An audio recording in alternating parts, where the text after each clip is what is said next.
Suicide is a thing that should be taken seriously. This is an epidemic that has spread around the U.S. With this hotline, we can stop and help so many people not only turn around their lives, but their ways of thinking.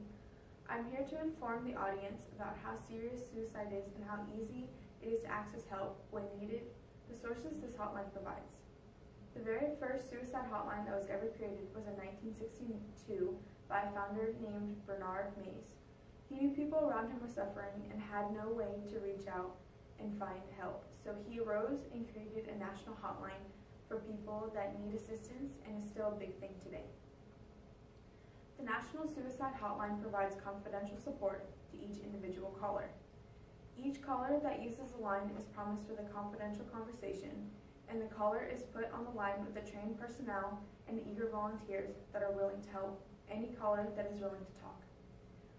When taking a look at the website, the hotline states, suicide hotlines are typically staffed by trained personnel, but it depends on the specific hotline as to how they're trained.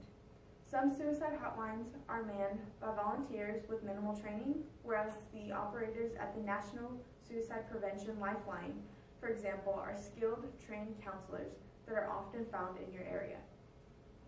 This hotline is open 24/7.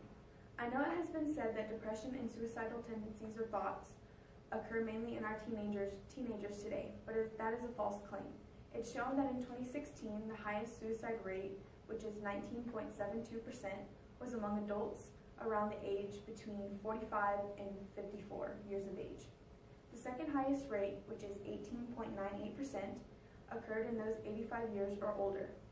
Younger groups have had consistently lower suicide rates than middle-aged and older adults. In 2016, adolescents and young adults aged 15 to 24 had a suicide rate of 13.15%. In this day and age, we are a lot more technological with things, so the suicide hotline has opened not only a 24-hour calling system, but a texting system as well. Even with all the help, our suicide rates have gone up by 1.2%.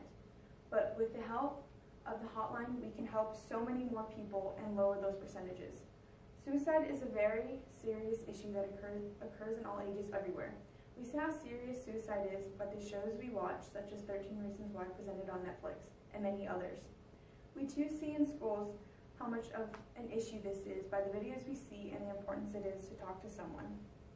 If you ever have these thoughts, with the National Suicide Hotline, it allows people to get the help to the ones who need it and finally get help without